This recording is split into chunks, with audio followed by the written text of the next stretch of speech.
your work with the covering the Twins in the past week. So two interesting portions. I'll start with the most interesting to me was your conversation with Max Kepler about what changed for him in the second half of the season, and that it was more of this team-related answer. So yes, positive, and I know you'll touch on this news on what's changed with the Twins, but do you also look back at the first half like what was going on? Was there a lot of selfish baseball being played? I didn't take it that way when I talked to Kepler, and he did have some really interesting things to say. Frankly, things I've never heard from a player before. Generally, when you ask a player, hey, what turned it around? He'll point to a mechanical adjustment, maybe a mental reset, all kinds of individual things that might change, help with a coach or work with a coach, all kinds of things. In his case, he said, I'm not really going to take individual credit here. It was the team. It was the team coming together in the second half, supporting each other, communicating better than they had in the first half. And I, as a player, thrive off of that. I like when I can help guys. I like when guys can help me. I feel that vibe and it elevates me. Now, it wasn't that he was critical of the way the team was in the first half. It's just that he felt they had reached a new place as a team, chemistry wise, in the second half. Maybe they just determined as one organically, hey, we're going to pull together here. We're going to do it in a little bit better way than we did before. And again, it was just interesting to me that he did not really take individual credit. He credited the team with his own individual turnaround. It was kind of refreshing to hear, different to hear for sure. And I would have gotten this on the air on Saturday, but AJ talks a lot. Okay. Because I had already said I'm going to follow this. You did all your work on the Twins last week. You're too good to do the Twins and Rangers again with me this week. So, I mean, it's weird how, I talk too You much. need space to speak. I let him. Actually, he wants to do 3 innings. I let him go. He can talk all he wants. Don't backpedal, Ken. And in all seriousness, that game, this happens sometimes in my job. Every time I was planning to open my mouth, something would happen. A guy hit triple, whatever was going on, and it was just odds were working against me. The Rangers had bad thing. The Rangers had bad base running. I mean, there was a whole slew of things that happened in that game. Yeah, there were. Mostly all negative for the Rangers. I was like, gosh. True. But about the Twins, guys, I'm just going to say about the Twins, I don't know if AJ agrees with me after watching them this weekend. He's seen them probably a little bit more than I have this year. It seems to me they're set up better than they have been in the past to maybe win a postseason series, end that streak of 18 consecutive playoff losses. Going back to AJ's days with the team, they have a top 3 in their rotation of Sonny Gray, Joe Ryan, and Pablo Lopez. That is quite good. They have the ability in the postseason to put Kenta Maeda in the bullpen, possibility of Chris Paddock coming back, Alcala coming back. And their offense right now is one of the top offenses, has been in the second half in the major leagues. They have a lot of interchangeable parts. They have guys who have stepped up like Kepler, who were not necessarily performing that way in the first half and who have basically helped the team perform at this level without Correa and Buxton being normal Correa and Buxton. So the young kids, Wallner and Eduardo Julian, a number of others, some bench players as well. AJ mentioned this on the broadcast. I just kind of like what I see. And I don't know, maybe they can't beat the Astros or the Rangers or the Rays, whoever they're going to face. But it seems to me they have a better shot. Listen, I agree with you. I was going to bring that up to you. I think the Twins, and we talked about this on the broadcast from Saturday, and it'll come up this Saturday.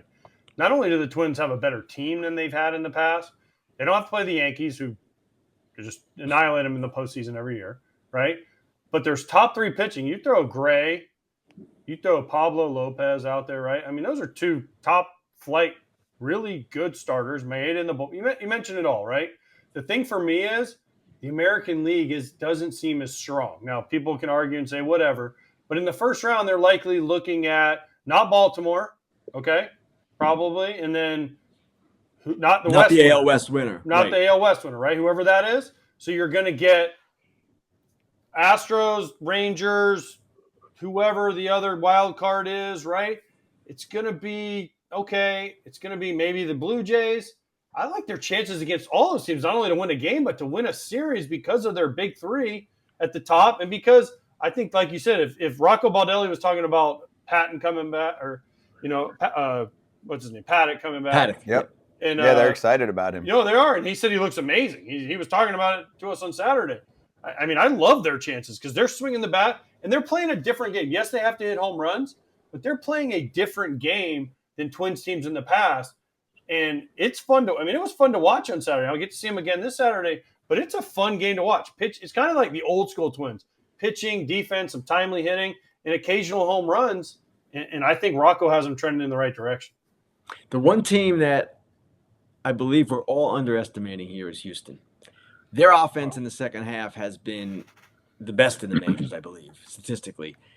You saw it last night, Altuve with the cycle, Yordan Alvarez 4 hits. Their bullpen worries me. Their rotation worries me, frankly. It's Verlander. It's an inconsistent Framber Valdez. It's a Christian Javier who is not the same. And yet, we know this, guys.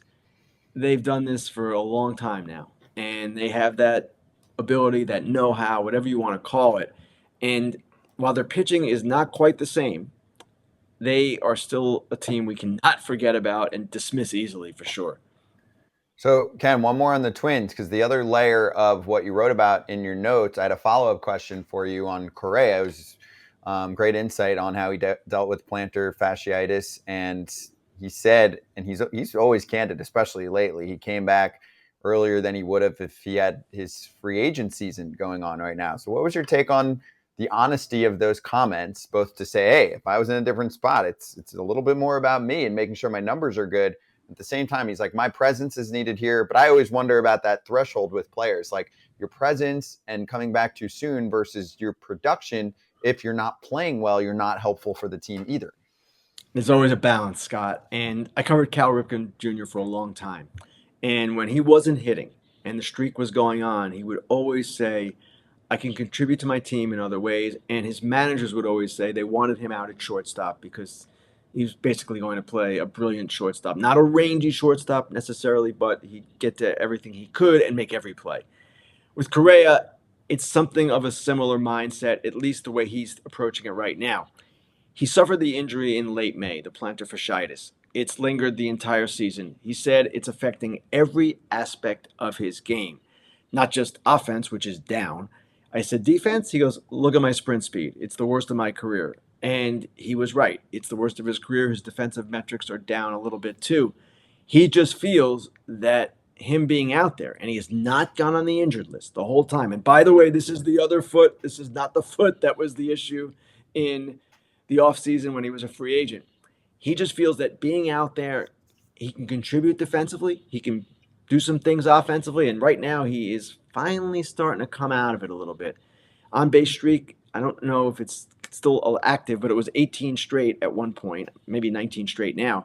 So he feels that that was important, that he needed to be there for his team. And yes, if he was a free agent and the numbers were going to be held against him, right, then he might have made some different decisions. Now, it's always interesting, and we had, AJ, you know this, Joe Ryan pitch in this game on Saturday.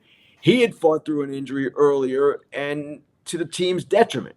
He didn't tell them soon enough, hey, I've got a problem here, and he got rocked in a period of 7 starts.